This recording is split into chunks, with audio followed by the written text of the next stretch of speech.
The awakening. Imagine standing at the edge of a vast desert. The air is dry, the horizon endless, and your thirst unbearable. You search for water, but all you see is sand, mirages, and emptiness. Yet beneath your very feet, hidden deep underground, lies an endless river of pure flowing water, enough to nourish you and countless generations. We live most of our lives like that desert traveler, believing scarcity surrounds us, blind to the river of wealth that runs silently beneath us. Money, opportunity, abundance. It is never outside of us, it is within us, waiting to be tapped. This audiobook is not about tricks, hustle, or surface-level motivation. It is about secret knowledge, a way of thinking, feeling, and living that awakens the money magnet within you. If you open your mind, this journey will shift how you see yourself, wealth, and the invisible forces that guide your life. Let us begin. Chapter 1. The Hidden Frequency of Wealth. Close your eyes for a moment. Picture yourself standing in the middle of a great ancient hall. The walls are lined with golden instruments, harps, drums, flutes, strings. None of them are playing, yet the room hums with invisible sound. It feels alive, vibrating, as if the air itself carries music too deep for the ear to hear. That is what wealth is like. Not money, not coins, not ink on paper, but a frequency, a hidden vibration moving all around you. It is present whether you notice it or not. It is waiting to be tuned into. And like those golden instruments, the moment you find resonance, the moment you align with that hidden music, everything begins to play for you. Wealth is not found, it is tuned. And this, my friend, is the first secret. We are taught from the time we are children that money is outside of us, that it is something other people control, something governments print, something employers give or withhold. And because of this, most people spend their entire lives reaching outward with empty hands, hoping, begging, grasping for something they believe is scarce. But imagine this: you are standing in a dark room with a radio in your hand. The air is filled with thousands of stations, classical, rock, jazz, voices, news, but you cannot hear a single one until you turn the dial. To the person who doesn't know better, it looks like the air is silent. They will swear nothing is there. Yet the moment you adjust the frequency, the silence bursts into song. Wealth works the same way. Those who cannot perceive it, believe it is missing, believe the world is cruel, believe life is unfair. But those who learn to turn the dial discover something staggering. Abundance has been here all along, waiting, invisible, silent, until you align yourself to it. And here is the question you must face in this very moment. What frequency are you tuned into? For most people, the answer is simple: scarcity. They live in the channel of lack, tuned to thoughts like, I never have enough, I can't get ahead, there's nothing left for me. And like magnets, those thoughts pull in proof. Bills pile up, opportunities slip away, struggles repeat themselves. It is not life that is cruel, it is the frequency they are choosing. You see, the mind is not just a thinker, it is a transmitter, a receiver. Every thought you repeat sends out a signal, and every belief you hold decides which station plays in your life. When you believe you are poor, you tune yourself to poverty. When you believe wealth is scarce, you tune yourself to limitation. But when you truly believe that abundance is flowing, that money is energy, that opportunities are countless, you adjust the dial. And suddenly, what seemed like silence comes alive with possibility. Let me tell you a story. There was once a fisherman who lived by the shore of a vast ocean. Every day, he took his tiny net, barely large enough to catch a few fish, and cast it into the water. And every day, he complained, "The ocean is empty. There is not enough. The world has given me only scraps." One morning, an old traveler came by and watched him. He noticed the fisherman's net, small and frayed, barely holding together. The traveler smiled and said, "My friend, the ocean is not empty, it is infinite. But you will never know it with a net that small. It is not the ocean that is scarce, it is your capacity to receive, and so it is with us.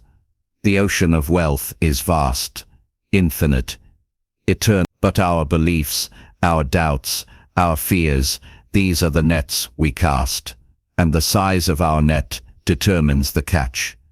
The question is never, is there enough?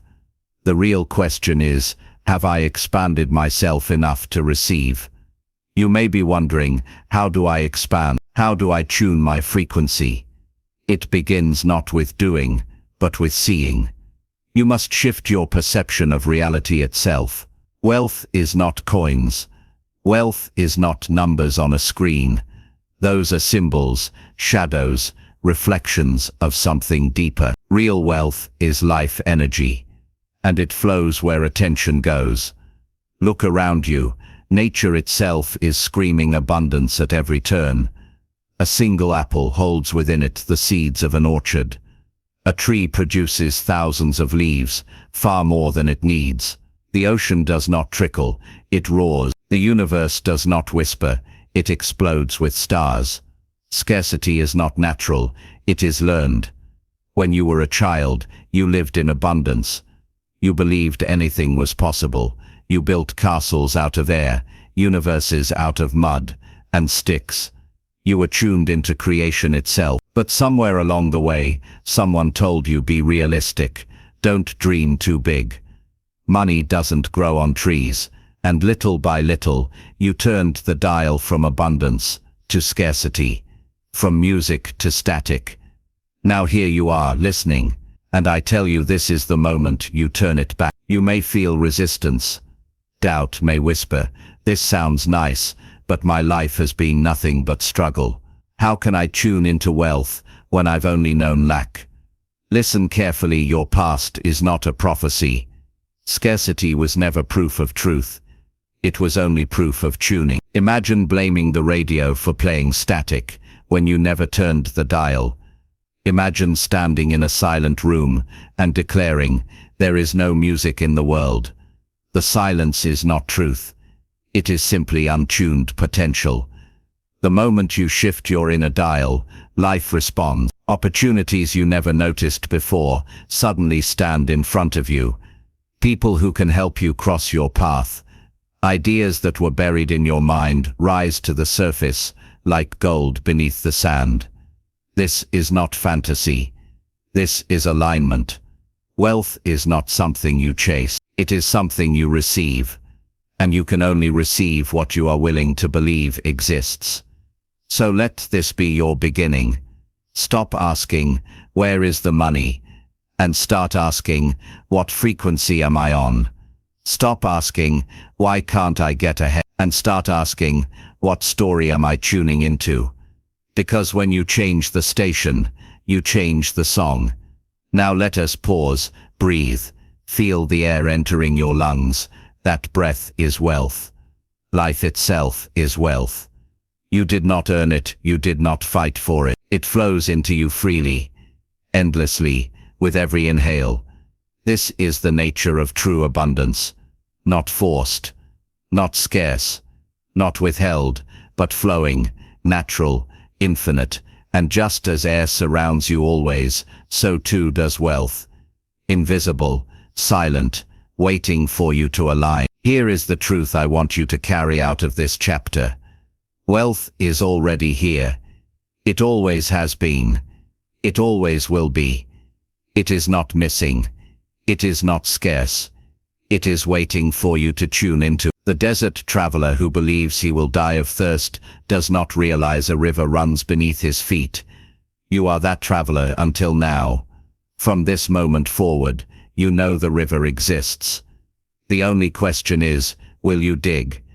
And that leads us to the next chapter. Because once you begin to see wealth as frequency, as energy, as ever-present, you must face the deeper question.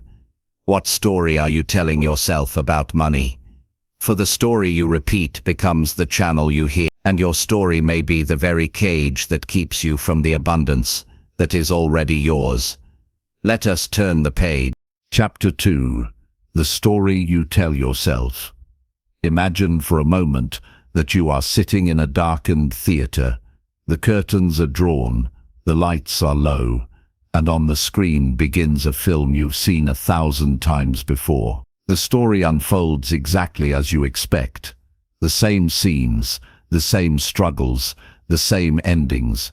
You watch yourself living through setbacks, disappointments, failures. You see yourself reaching for wealth only to be pulled back by invisible ropes. And then, just as the credits roll, you realize something chilling. This film is not entertainment, it is your life. You are both the actor and the audience, trapped in a story you didn't choose but one you continue to replay. Here is the truth most people never uncover. Your life is the echo of the story you tell yourself. Wealth, poverty, success, failure, none of it is random. It all bends toward the script you believe to be true. Let us be honest. What is the story you have been carrying? Is it the story of the struggler, the one who works hard, who gives their all, yet never quite has enough?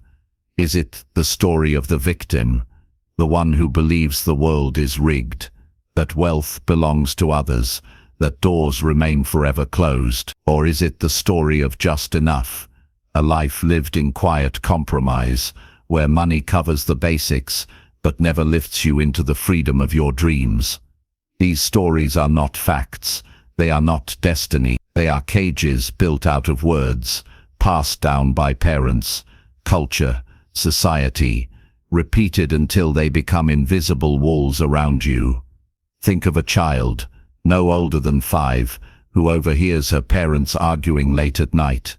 The words cut through the silence like knives. We can't afford this. Money doesn't grow on trees. We'll never catch up. That child does not yet know about banks or bills, but she feels the fear, the weight of lack. She swallows it, silently, until it becomes part of her blood. And 20 years later, she wonders why every dollar slips through her fingers, why every paycheck feels like sand pouring through an open palm.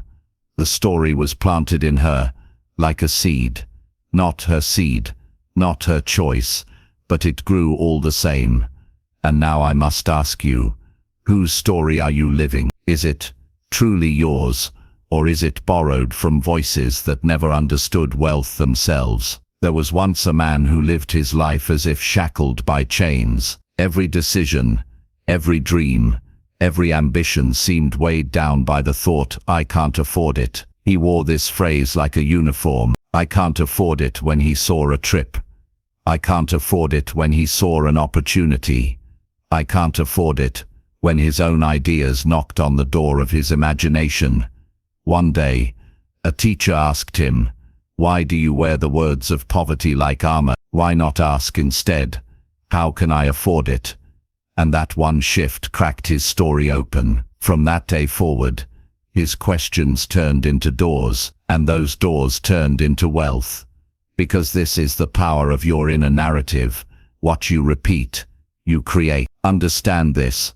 Money is not only shaped by action, it is shaped by identity. The wealth you experience mirrors the role you have cast yourself in. Are you the struggler, the survivor, the victim, the almost but never enough? Or will you step into a new role, the one who declares, I am capable, I am worthy, I am open to wealth in every form?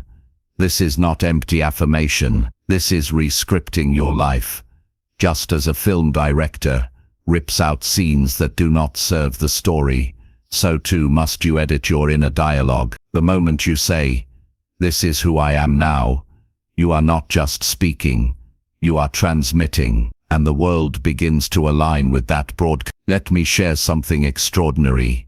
Cultures across the globe, from ancient shamans to mystics to philosophers, all understood the same truth, that words shape reality. In some traditions, Words were seen as spells, vibrations that could call things into being. To curse was literally to bind, to bless was to release. Think about that. Every time you say, "I'll never get ahead," you are casting a curse upon your own future. Every time you say, "I am ready, I am open, I am rising," you are blessing yourself with possibility. This is not metaphor. This is law. So what does this mean for you, here and now? It means you must begin by examining your story with ruthless honesty. Write it down if you must. What do you believe about money, about yourself, about success? When you imagine the future, do you see wealth, or do you see struggle? Do not look away. Do not soften it. Face it head on, because only when you see the story can you begin to change it, and then rewrite it. Speak aloud a new script, not timidly, not half-believing, but as if your very life depends on it, because it does. Say, "I'm not the child of scarcity. I am the heir of abundance. I am not the victim of money. I am its master. Wealth flows to me because I create value. I carry vision. I live in alignment with abundance." At first your mind may resist. It will whisper, "This is a lie. Look at your bank account. Look at your past." But remember this, the account is not the cause. It is the effect. The story is the cause. Change the cause, and the effect must follow. Let me take you deeper. Think of life as a river. Most people stand on the bank, telling themselves stories about how cold the water is, how dangerous the current, how impossible it would be to cross. They sit in their fear, repeating these stories until they die of thirst, with the water rushing by untouched. But the one who changes the story, who says, "This river is not my enemy, it is my passage," steps into the current. Yes, it is cold at first. Yes, the water resists, but soon the current carries them forward. And on the other side, new land, new wealth, new life awaits. You cannot cross the river if your story tells you that drowning is inevitable. You can only cross when your story tells you that you were born to swim. And so I leave you with this truth.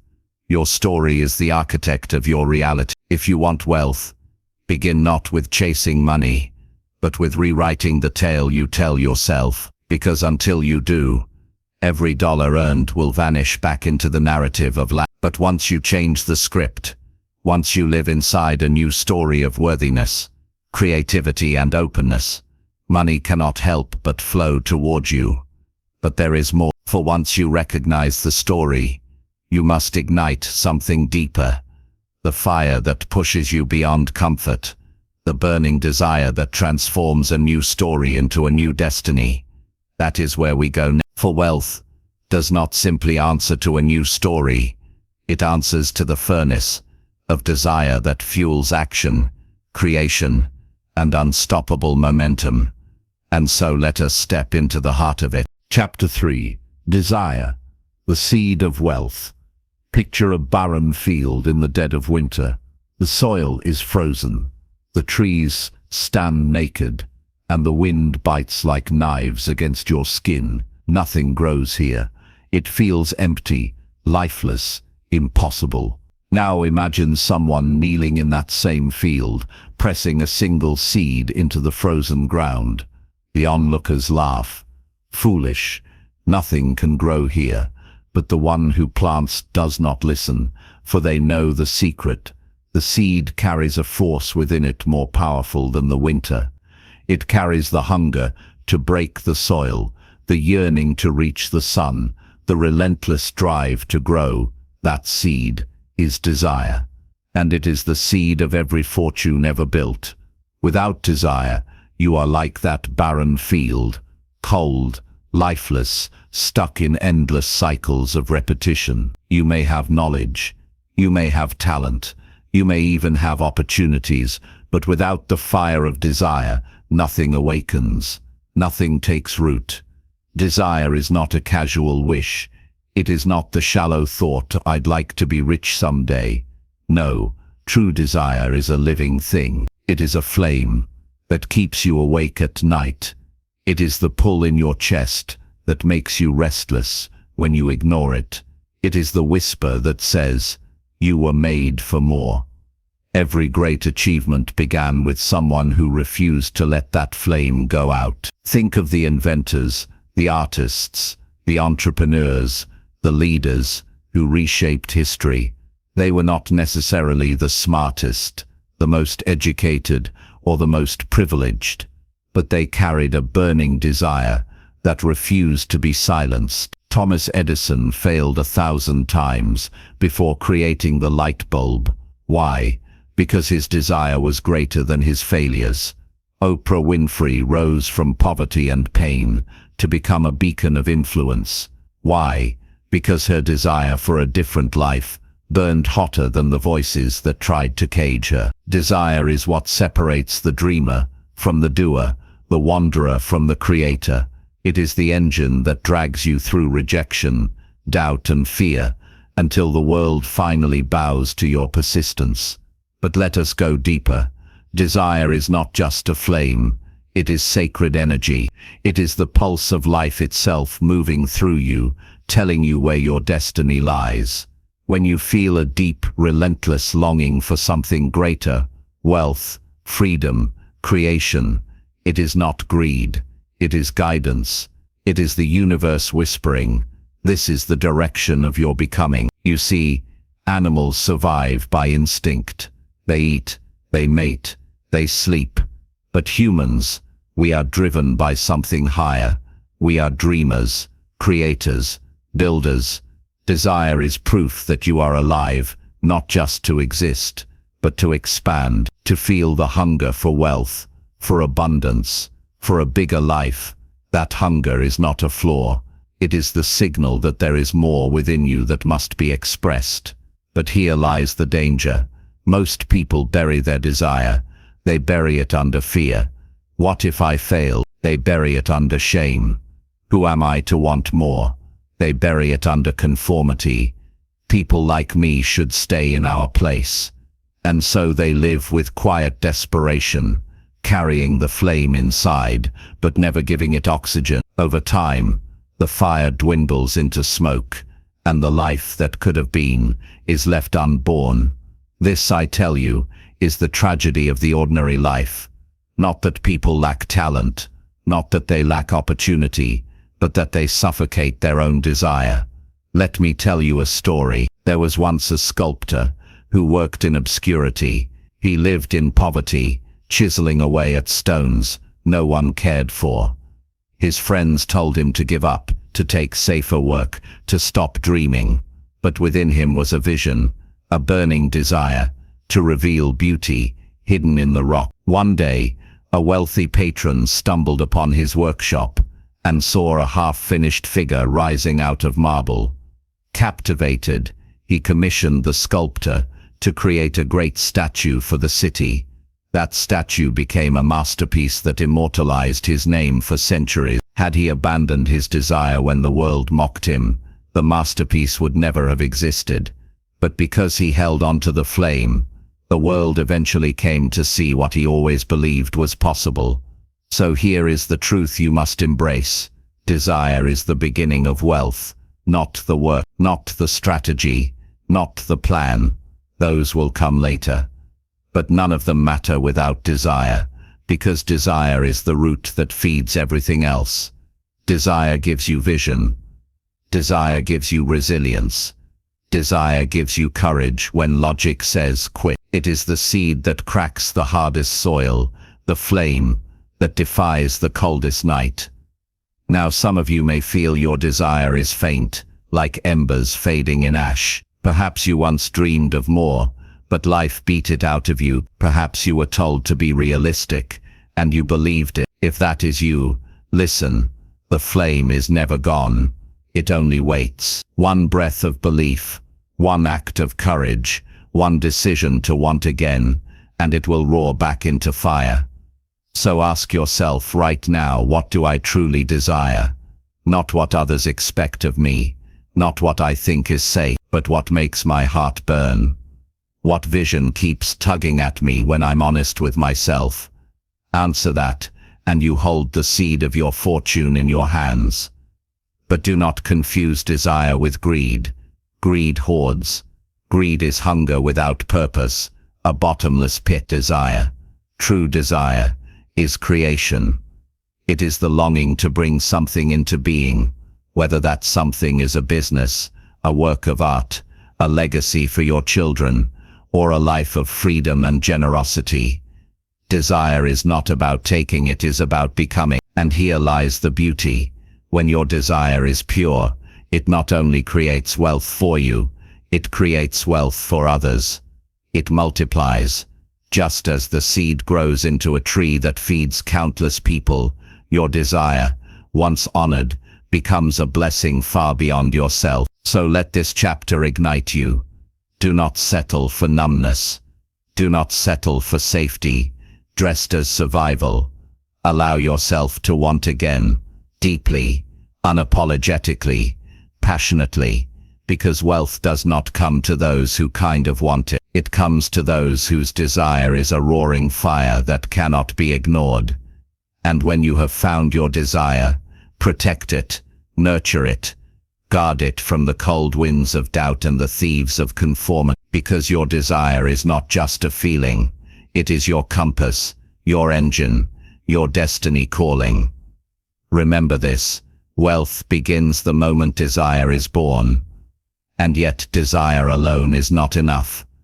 The seed must be planted in fertile soil, and that soil is called value. Desire must be joined with the power to give, to create, to serve. For money flows not to the one who merely wants, but to the one who turns desire into value for the world. That is where we turn next. For if desire is the seed, then value is the ground in which it grows, and without value even the strongest desire will wither. So let us move forward. Chapter 4. The Power of Value. Close your eyes for a moment and picture this. A vast desert under the punishing sun. The air is dry, your throat is parched, and every step feels heavier than the last. Then suddenly, you see it. A well in the middle of nowhere. Cold, clear water drawn from the earth itself. Now tell me, in that moment, what is the value of that well? It is priceless. Because when thirst gnaws at your body and survival hangs in the balance, water becomes more valuable than gold, more precious than diamonds. This is the essence of value. It is not about what something is, but about what it does. Not about its price tag, but about its impact. And if you want wealth to flow into your life, you must understand this eternal law. Money is never the goal. Money is the echo of value. Look around at the wealthiest people in the world, not just in currency, but in influence, opportunity, and legacy. What do they all share? They gave something the world could not ignore. They solved problems no one else would face. They delivered value so undeniable that people lined up willingly, even joyfully, to exchange their money for it. Think about it. Steve Jobs didn't just sell electronics.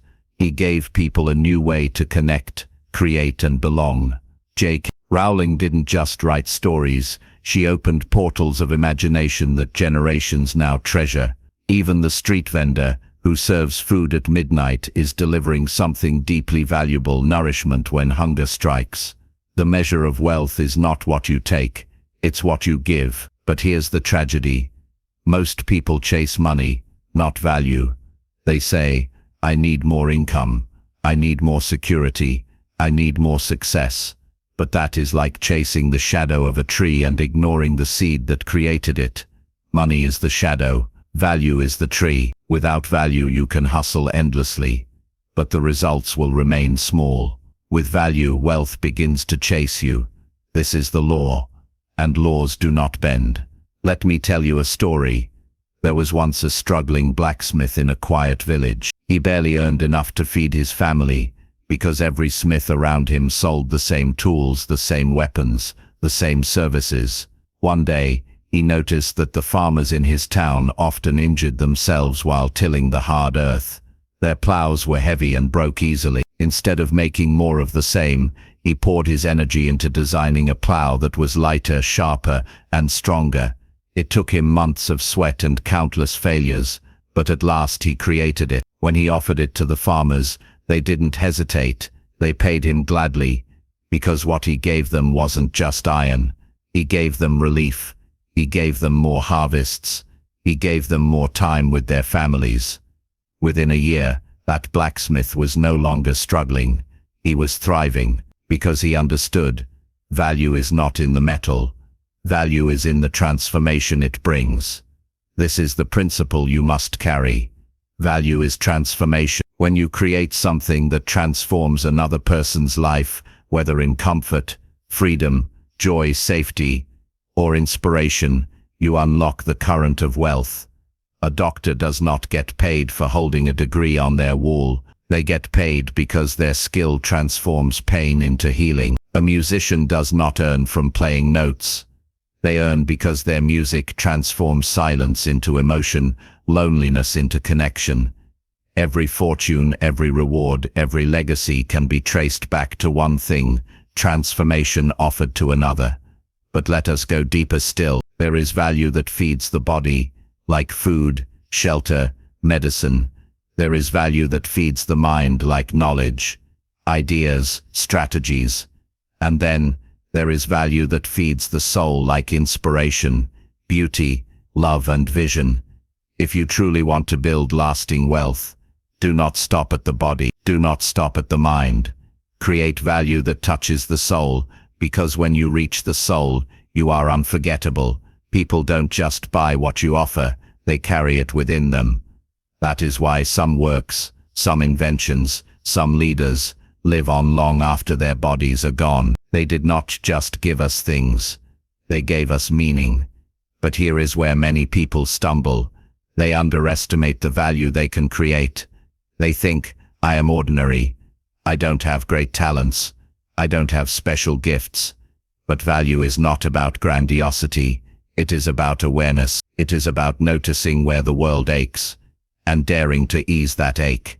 If you can solve one problem, even a small one, you can create value. If you can bring one smile, ease one burden, or open one door for someone else, you are already on the path. Never forget, the most powerful rivers begin as hidden springs. So how do you step into this? Start with this question: where can I give? Not, where can I earn? Not, what can I take? But where can I give in such a way that another person's life is undeniably better? Wealth follows that question, like a shadow. Because when you find the place where your gifts meet the world's need, you step into the golden alignment, where money flows naturally. Let me leave you with a vision. Imagine a world where everyone woke up tomorrow and asked, not, what can I get, but what can I give? Imagine businesses built, not on exploitation but on service. Imagine relationships built, not on taking but on lifting. Imagine communities where the measure of a person was the value they brought to others. That world is not utopia, it is possible, and the people who live by this principle already carry a different kind of wealth. Wealth of trust, of influence, of peace, and here is the secret. When you create value, you will never be poor, because no matter how the economy shifts, no matter how the world changes, there will always be a place for the one who makes life better.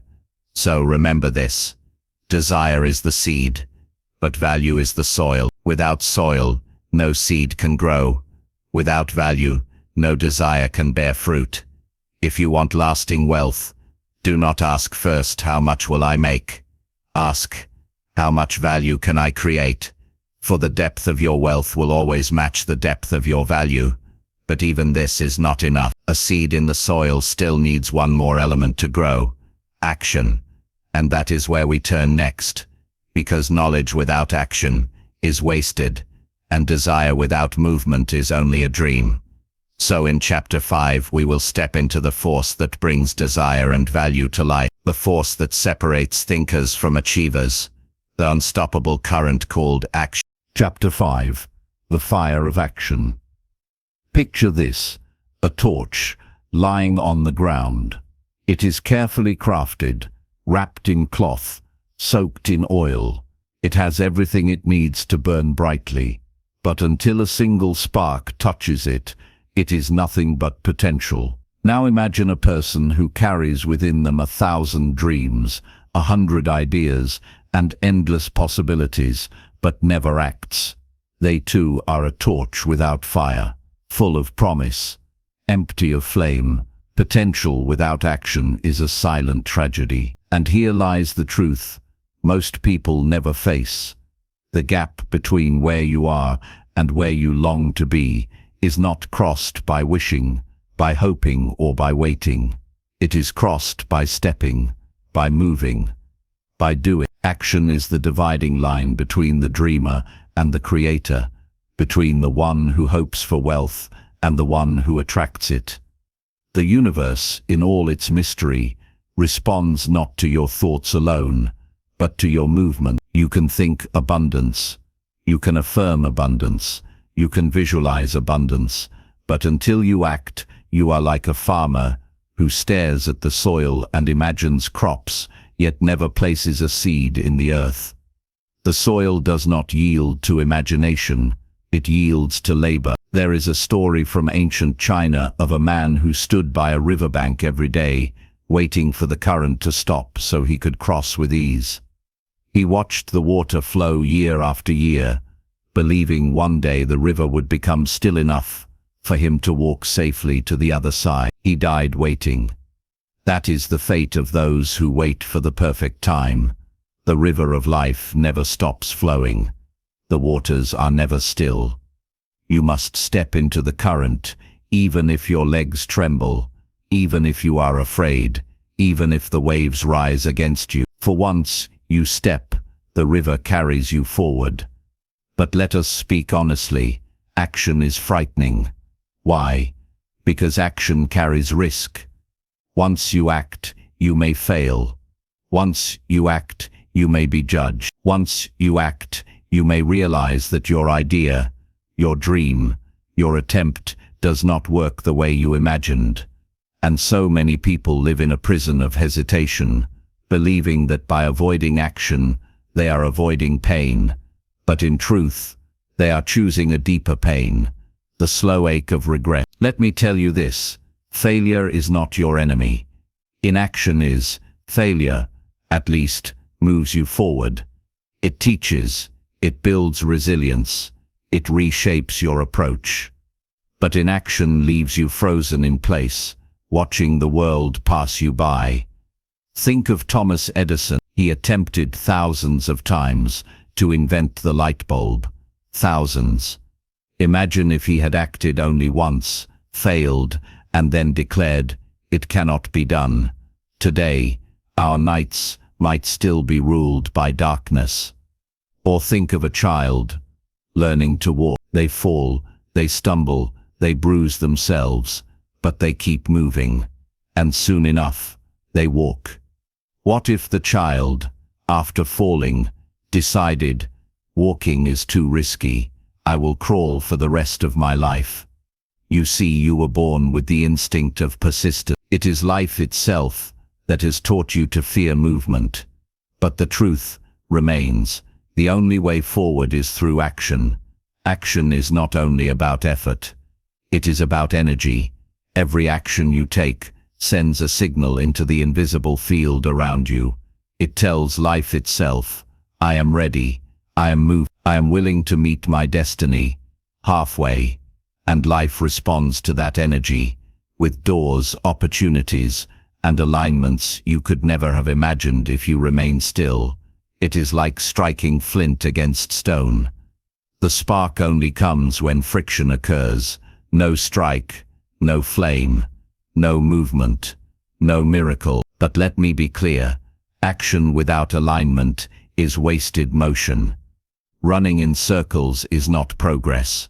The key is purposeful action, action rooted in clarity, vision, and value. This is why so many people burn themselves out. They are busy, but not productive. They are moving, but not moving toward anything. Purpose is the compass. Action is the ship. Together they can take you anywhere. I want you to ask yourself right now, what is the one step you have been avoiding? What is the call you know you should make? What is the project you have been postponing for someday? What is the leap that terrifies you so much you keep finding excuses not to take it? That is where your wealth lies, not in more thinking, not in more planning, not in endless preparation. Your wealth lies in the step you have been avoiding, because that step, once taken, unlocks the next, and the next, and the next, and the next, until one day you look back and realize the mountain you feared was nothing but a series of steps. Here is a truth that will change your life forever. Clarity does not come before action. Clarity comes because of action. Most people wait for certainty before they move. They want the map before they take the journey. But life is not a map. It is a road revealed step by step. Action is the lantern that lights the path ahead. With each step, more of the way is revealed. Do not wait for the perfect plan. Create it in motion. There is a proverb. The best time to plant a tree was 20 years ago. The second best time is now. The same is true for action. Perhaps you regret not starting earlier. Perhaps you think you are too old, too late, too far behind. But the truth is, this very moment is the perfect moment. Because this moment is the only one you truly have. Your life can pivot in an instant if you choose to move. The spark of action can ignite a fire that changes everything. So let this be your mantra. Do it now, not tomorrow, not someday. Now. Call now. Create now. Begin now. Speak now. Act now. The wealthy are not necessarily the most talented, the most educated, or the most connected. They are the ones who acted while others hesitated. Opportunity does not wait. Life does not wait. Why should you? Because action without belief eventually crumbles. But action rooted in unshakable belief becomes a wave no obstacle can withstand. So in the next chapter, we will dive into that force, the inner fire that keeps you moving even when storms rage, when failures come, when the world tells you no. For belief is the heartbeat of a money magnet. And that heartbeat is what we will ignite in Chapter 6. The Furnace of Belief. Imagine a ship in the middle of the ocean. Its sails are wide, its hull is strong, and its crew is ready. But if the compass is broken, if the captain does not believe the ship will reach land, the voyage will drift into chaos. Belief is that compass. Without belief, action loses its aim. Without belief, effort becomes fragile, collapsing under the weight of doubt. But with belief, true, unshakable belief, ordinary people achieve extraordinary things. Think of the Wright brothers standing on a windy hill in 1903. They had no money, no formal engineering degrees, no powerful investors cheering them on. What they had was belief. Belief that humans could fly when the world laughed at the idea. Their belief became wings of wood and cloth, fragile yet powerful enough to change history. Or think of Rosa Parks, who believed that her quiet defiance on a bus could ignite a movement. She was not a general, she was not wealthy, she was a seamstress who carried within her a belief so strong it altered the laws of nations. Belief is not passive. It is a furnace. It fuels courage, it sustains action, and it keeps the flame alive when storms threaten to extinguish it. But here's the truth. Most people live not by their beliefs, but by their doubts. They wake up with dreams but immediately smother them with whispers. I'm not ready. I'm not worthy. I can't. They build shrines to their limitations and worship their fears as if fear itself were truth. And yet belief and doubt are both choices. A child does not know she cannot sing until someone tells her she cannot. A man does not know he cannot succeed until he convinces himself he will fail. Doubt is learned, and if doubt can be learned, belief can be remembered. So how does belief transform you into a magnet for money, for opportunity, for abundance? Because belief shapes energy, and energy shapes reality. When you believe deeply, your actions change. You show up differently. You speak with conviction. You persist when others quit. You radiate a presence that people can feel without you saying a word. That presence draws resources, allies and wealth, like iron to a magnet. But when you doubt, your actions are hesitant, your words are uncertain, your energy repels instead of attracts. People may not know why they pull away, but they will. Belief is invisible, but it is not silent. It announces itself in every step you take. Let me tell you a story. A young man once dreamed of becoming a great painter. He poured his days into sketches, into colors, into canvases. But every time he finished a painting, he heard the voice of his own doubt. This isn't good enough. No one will care. Who am I to call myself an artist? So he hid his paintings in the attic. Years passed. One day after his death, his family discovered the attic. Inside were hundreds of works, breathtaking pieces, filled with soul, paintings that could have inspired, moved, and blessed countless lives. But the world never saw them, because the artist did not believe. This is the silent graveyard of belief. Countless songs unsung, books unwritten, businesses unborn, inventions uncreated. Not because the world rejected them, but because their creators rejected themselves. You must understand, belief is not arrogance. It is not blind optimism. It is not pretending everything will always go right. Belief is deeper. Belief is the decision to trust the seed within you. To trust that what you carry matters. To trust that even if you stumble, even if you fall, even if you fail, the core of you remains worthy, capable, and unstoppable. Belief says, I may not know how yet, but I know I will. So how do you strengthen belief? First, guard the voices you allow into your mind. Doubt is contagious, and so is faith. Surround yourself with people, books, mentors and ideas that affirm possibility, not limitation. Second, honor your small victories. Belief is not built in a single leap. It is forged step by step as you witness your own growth. Every challenge you overcome is a brick in the fortress of your faith. Third, speak as if you already are. Words are seeds, and when you speak words of belief, you program your mind to see what your spirit already knows. Say to yourself daily, I am capable, I am worthy, I am ready, I am wealth in motion. There is a spiritual law at work here.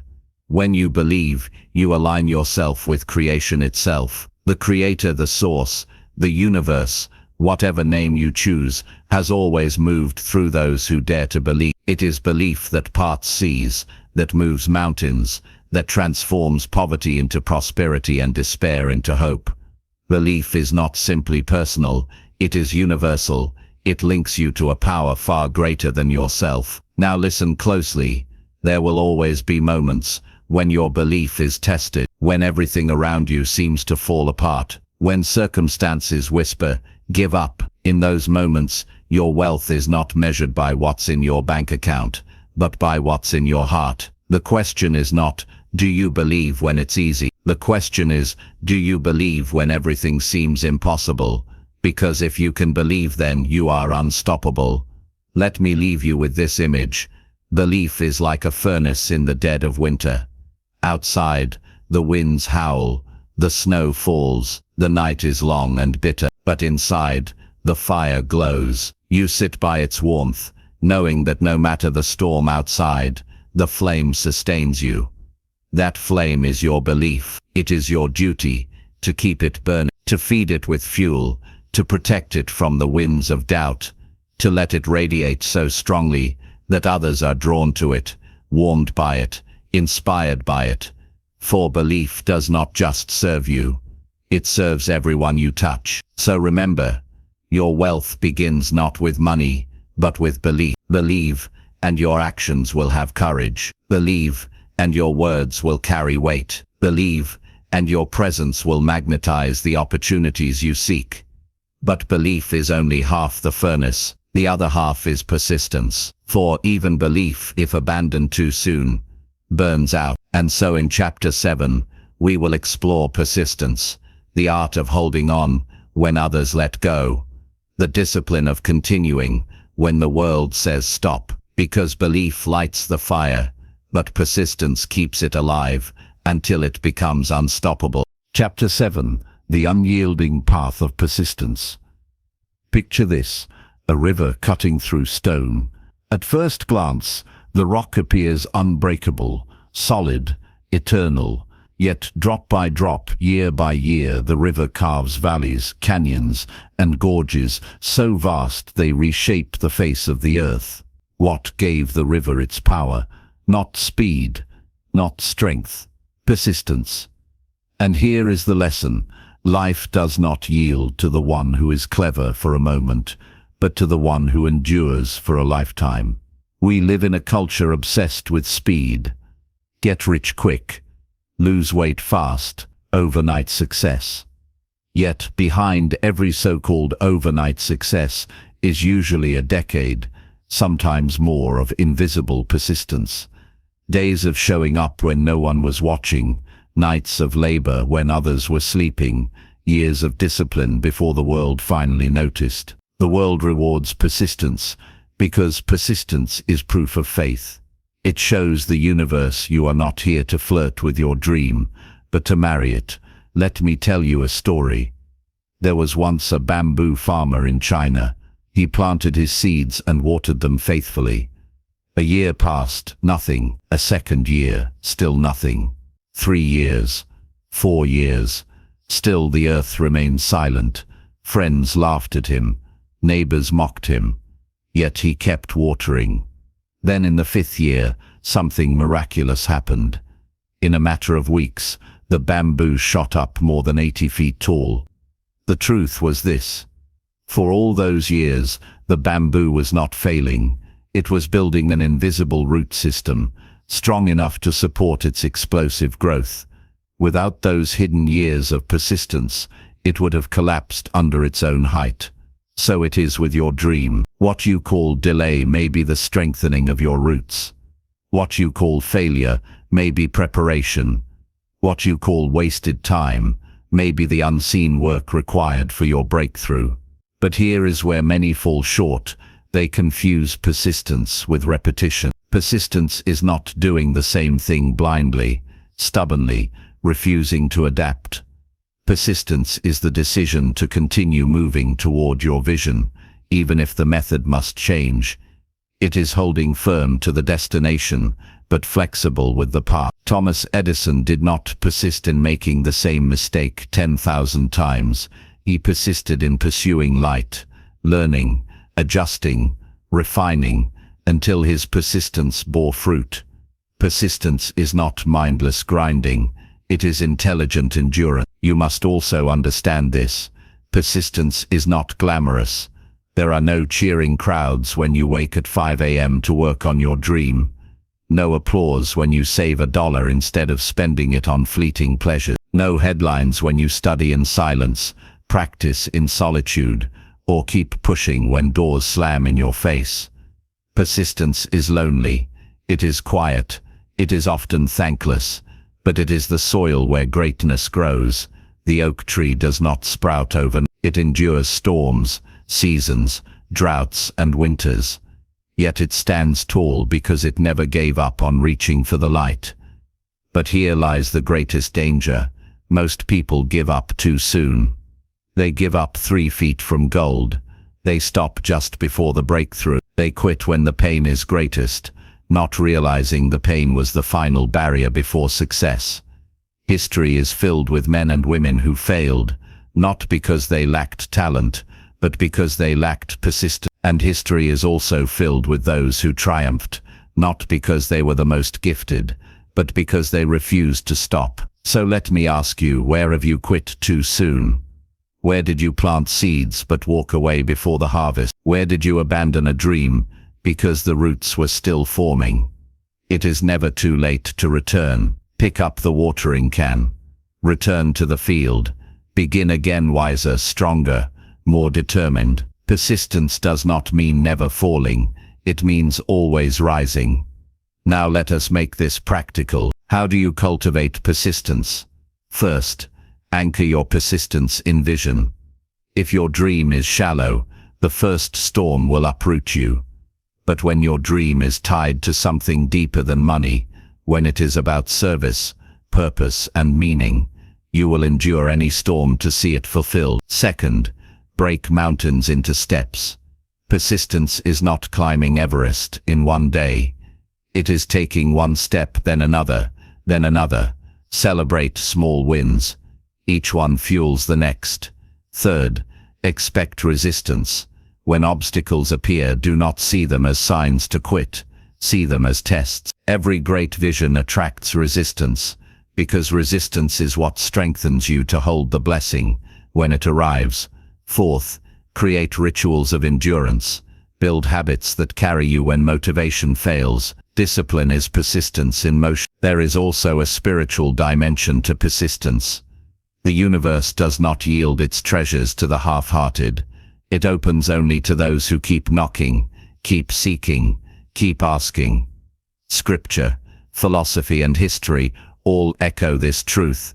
Ask, and you shall receive. Seek, and you shall find. Knock, and the door shall be opened. But notice the command is not ask once or knock once. It is continual, persistent, relentless. Persistence is prayer in action. It is faith made visible. I want you to imagine this. You are standing at the door of a vault filled with everything you've ever desired: wealth, freedom, opportunity, peace. The door is locked, but it has a weakness. It will not withstand consistent knocking. Most people tap it once, see no result, and walk away. A few knock twice, maybe 3 times, and give up. But the persistent one keeps knocking, day after day, with faith, with vision, with endurance, and eventually the door crumbles, the vault opens. Persistence is the hand that refuses to stop knocking. So here is your challenge. Commit, truly commit. Not for a day, not for a week, not until it gets hard.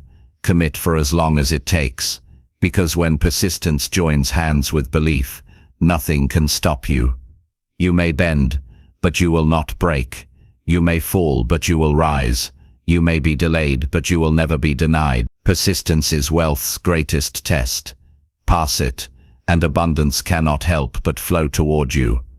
And this brings us to the next secret of becoming a money magnet: alignment. For persistence is powerful, but if it is not aligned with who you are, your true self, your authentic gifts, it can exhaust you instead of enrich you. So in Chapter 8 we will uncover the art of alignment, how to bring your inner truth, your outer actions, and the world's needs into harmony, so that your persistence is not struggle but flow.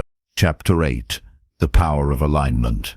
Imagine this: a flock of birds crossing the sky in perfect formation, gliding almost effortlessly across thousands of miles. The wind is strong. The journey is long, and yet they move with grace, conserving energy, carried by the rhythm of nature itself. Now picture a single bird trying to fly the same distance alone, flapping furiously, burning out, battered by storms it was never meant to face alone. The difference between exhaustion and flow is not strength, it is alignment. In life, so many of us work hard, persist, endure storms, but still feel drained, still feel as if something inside us is out of tune. We push, but the results don't match the effort. We persist, but we remain stuck. Why? Because persistence without alignment is like rowing upstream with broken oars. You move, yes, but every inch feels like war. Alignment is the secret that turns persistence into power, effort into ease, and labor into legacy. Let's define alignment in simple terms. Alignment is when your inner truth, your outer actions, and the needs of the world move in harmony. It is when your values, your gifts, and your pursuits are not at war with each other. Instead, they form a single current, carrying you toward destiny. When you are aligned, you don't just move, you flow. You don't just survive, you thrive. And wealth, opportunities, relationships, peace, they are drawn to you, not because you are chasing them, but because you are synchronized with them. Think of a musical instrument. When one string is out of tune, the entire song feels off. But when every string is tuned perfectly, the music transcends sound. It becomes beauty, it becomes emotion, it becomes truth that touches the soul. Your life works the same way. If your career brings money but betrays your values, you are out of tune. If your persistence drives success but destroys your health, you are out of tune. If your dreams expand but your relationships wither, you are out of tune. Alignment means tuning every string, purpose, work, health, love, spirit, until the song of your life resonates with the world. Let me tell you a story. There was once a young man who dreamed of building ships. He had a gift for design, an imagination that could see vessels before they touched the water. But he lived in a desert town where no sea could be found. His family mocked him. His friends told him he was wasting his life. Yet every night he sketched ships. One day a traveler came through his town, carrying tales of a distant coast where a harbor was being built and shipbuilders were needed. Without hesitation, the young man left everything behind and journeyed toward the water. When he arrived, his skills met their purpose and his passion met opportunity. He became a master shipbuilder, leaving behind a legacy of vessels that carried countless others across oceans. His genius was always there. His persistence was always there. But until he aligned himself with the environment that matched his calling, his gifts lay dormant. Alignment does not just reveal who you are, it places you where you belong. So how do we find alignment? First, you must listen inward. Silence the noise of expectations, comparisons and distractions long enough to hear your inner compass. What feels alive inside you? What work makes time disappear? What pursuit brings both challenge and joy? That is the voice of alignment whispering. Second, you must observe outward. Alignment is not selfish indulgence. It is the meeting point between your gifts and the world's needs. Ask yourself, how does what I love intersect with what others need? That intersection is the birthplace of wealth, service, and fulfillment. Third, you must adjust constantly. Alignment is not a one-time decision, but a lifelong tuning. Just as a musician retunes their instrument before every performance, you must realign regularly, checking your actions against your values, your habits against your vision, your relationships against your soul's peace. But here's the truth most people avoid. Alignment requires sacrifice. It may mean walking away from a job that drains your spirit, even if it pays well. It may mean leaving behind friends who celebrate your weakness but mock your growth. It may mean disappointing others so you can remain true to yourself. Alignment is not always comfortable, but it is always liberating. Because nothing costs more than living out of alignment. It costs your peace. It costs your joy. It costs your very soul. When you are aligned, everything changes. Work feels less like struggle and more like service. Relationships stop being battles and start becoming partnerships. Your persistence becomes sustainable because you are no longer forcing life, you are flowing with it. Opportunities arise by chance, doors open unexpectedly, resources magically appear. But these are not coincidences, they are confirmations. Alignment is not just harmony within you, it is harmony with the universe itself. And here's a reflection for you. What if your dream is not missing, but merely misplaced? What if your gifts are not weak but simply misaligned? What if the life you desire has been waiting all along for you to tune yourself to it? You cannot control every storm, but you can align your sails with the wind. And once your sails are aligned, the very winds that once resisted you will carry you forward. Let's make this practical. Write down 3 areas of your life right now: work, relationships, health. Ask yourself honestly, am I aligned? Does my work honor my values and use my gifts? Do my relationships feed my growth and reflect my truth? Does my health routine honor the vessel that carries my spirit? If the answer is no in any area, alignment is calling you to adjust. Do not ignore it. Every adjustment now prevents crisis later.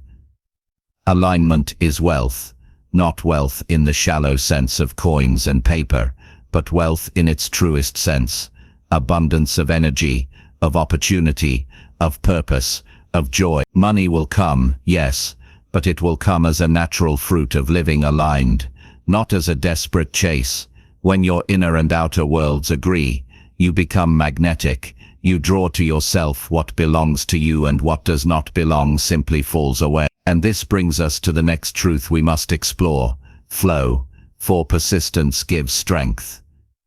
Alignment gives direction, but flow, that mystical state where time bends, creativity explodes, and effort feels like play, is where miracles are born. So, in Chapter 9, we will step into the art of flow, how to enter that river where life itself carries you, and how to let go of struggle so you can rise into your highest expression.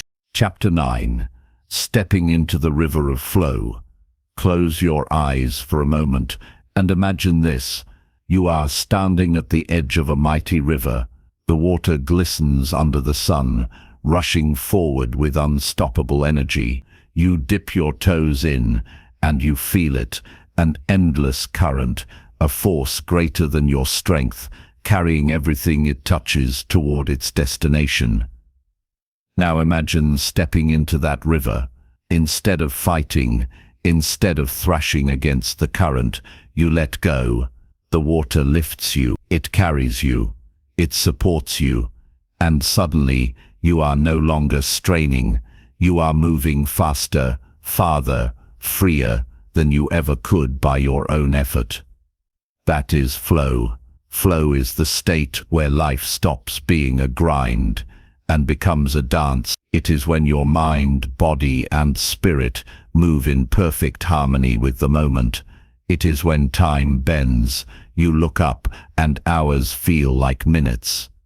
It is when creativity pours through you, when inspiration feels infinite, when action feels like art. Every great creator, every visionary, every genius you've ever admired has touched this state. Artists lose themselves in it. Athletes rise to impossible performance inside it. Entrepreneurs build empires from it. And sages, mystics, prophets, they live in it as a way of being. But flow is not reserved for the chosen few. Flow is your birthright. It is available to you, now in this very breath. Let me share a story. There was once a sculptor, poor and unknown, who struggled for years to make his art noticed. Every piece felt forced. Every day was a battle with stone and chisel. Then one morning, he walked into his workshop and stared at a giant block of marble. For hours he simply looked. He stopped trying. He stopped forcing. And then in silence he heard a whisper in his heart. The statue is already inside the stone. Set it free. From that day he no longer carved blindly. He flowed with the marble. He removed only what didn't belong. And piece by piece, beauty revealed itself. That sculptor was Michelangelo. The masterpiece was David. What changed? Not his hands, not his tools, his state. He entered flow, and in flow, the extraordinary emerged. So, what exactly is flow? Flow is the meeting point of three forces: clarity, challenge, and surrender. Clarity gives you focus, knowing what matters, and letting go of the rest. Challenge stretches you, keeping you engaged, pulling you toward your best. Surrender allows you to stop clinging, stop controlling, and start trusting. When those three forces meet, you don't just work, you dissolve into the work. You don't just create, you become creation itself. But here's the secret: flow cannot be forced. You cannot clench your fists and demand it. Flow arrives when you prepare yourself like a vessel. Think of a surfer. They do not create the waves already exist. All they can do is learn balance, practice timing, and position themselves in alignment. And then when the wave comes, they ride it, not with control but with surrender. Life works the same way. Flow is the wave. Your job is not to manufacture it. Your job is to align yourself so that when it rises, you are ready to ride.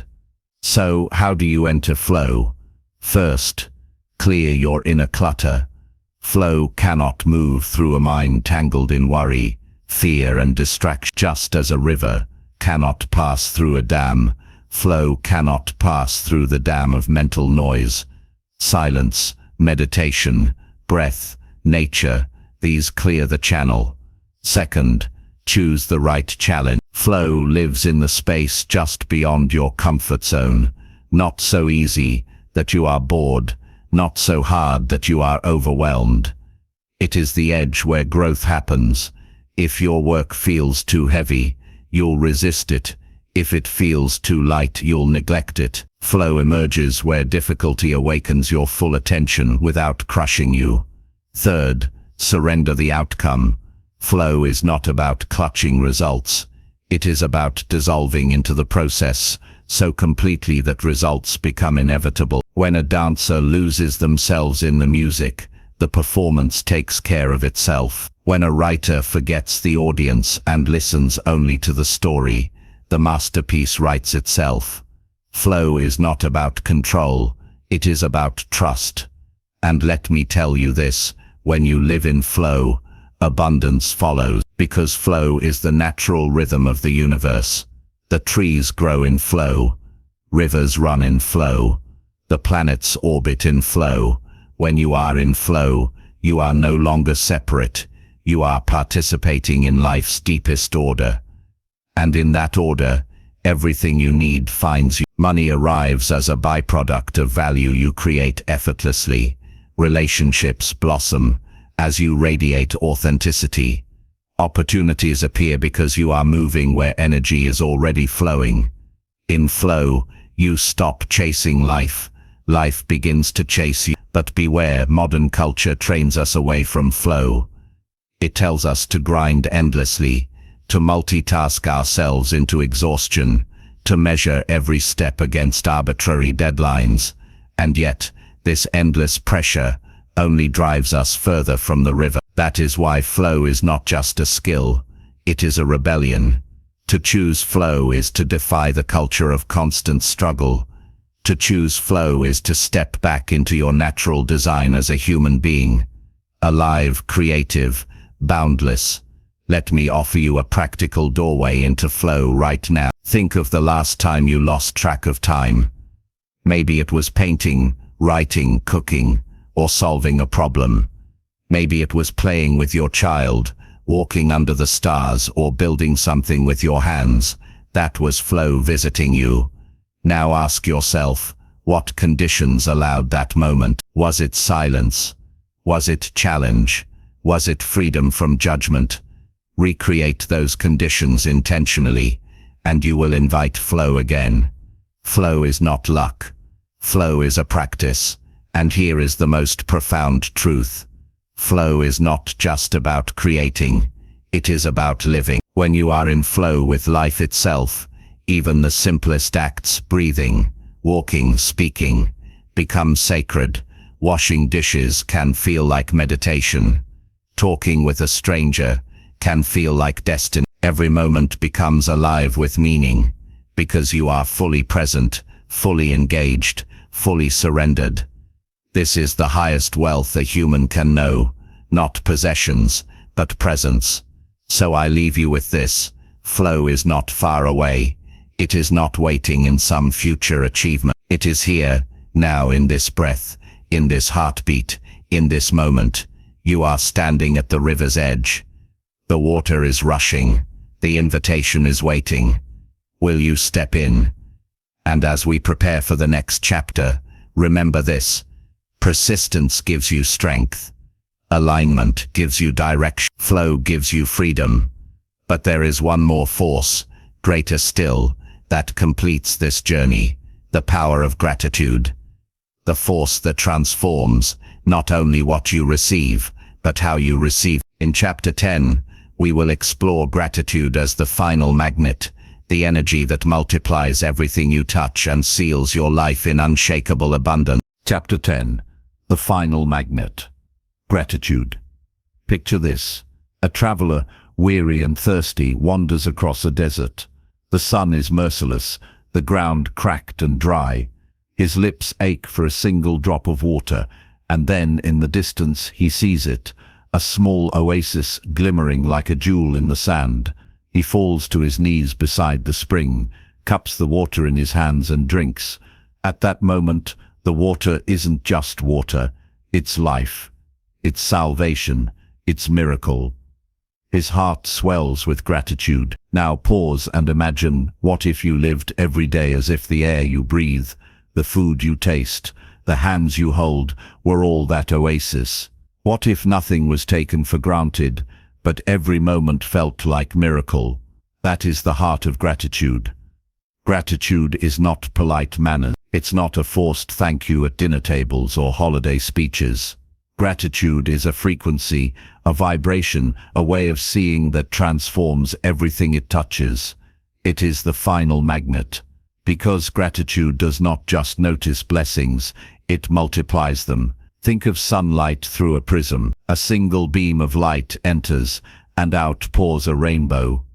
Gratitude is the prism. It takes what life gives you, big or small, and refracts it into endless color, endless richness. Without gratitude, wealth feels empty. With gratitude, even the smallest gift feels infinite. There's an old story of two farmers. One walked his land daily, cursing the rocks, complaining about the weeds, bitter that his soil was not perfect. He harvested little, and what he had never felt enough. The other farmer walked the same land, but each morning he touched the earth with reverence. He gave thanks for the rain, for the seeds, even for the hard soil that taught him patience.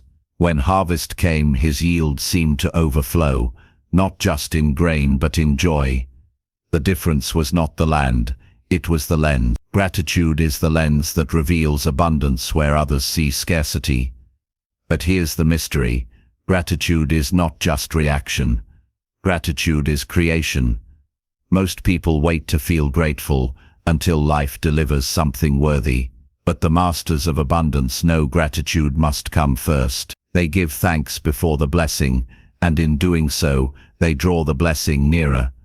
When you wake in the morning and say, "Thank you for this breath, this body, this day," you tune yourself to abundance. When you look at an empty account and still whisper, "Thank you for the wealth that is on its way," you prepare your soul to receive it. Gratitude is not passive, it is magnetic. It pulls tomorrow's blessings into today. So ask yourself now, what are you overlooking? The bed that held you last night? The stranger who smiled at you? The fact that your heart beats without you commanding it, carrying you through another day? Gratitude begins where entitlement ends. It begins where we stop asking, "Why don't I have more?"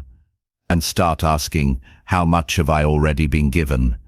Because the truth is this: a grateful heart is never poor, and an ungrateful heart is never rich. Let me make this practical. Start a simple ritual. Each night before you sleep, recall 3 things you are grateful for. Write them down, say them out loud, feel them deeply. Over time, your mind rewires itself. It starts scanning for blessings instead of problems. And the more you notice blessings, the more blessings appear. Why? Because energy follows attention. Focus on lack, and lack grows. Focus on gratitude, and abundance multiplies. Gratitude also transforms suffering. Life is not always gentle. Storms come, loss comes. But even in pain, gratitude gives light, not for the pain itself, but for the growth it births, for the wisdom it forges, for the resilience it awakens. Gratitude does not deny wounds. It redeems them. It whispers, "This too shall serve me." And in that whisper, pain becomes teacher instead of jailer. Do you see it now? Gratitude is not an accessory to wealth. It is the foundation of it. Without gratitude, even riches feel hollow. With gratitude, even little feels lavish. The magnet of gratitude does something extraordinary. It closes the circle. Persistence gives you strength. Alignment gives you direction. Flow gives you freedom. But gratitude, it gives you fulfillment. It is the seal that completes the journey, the song that makes the music whole.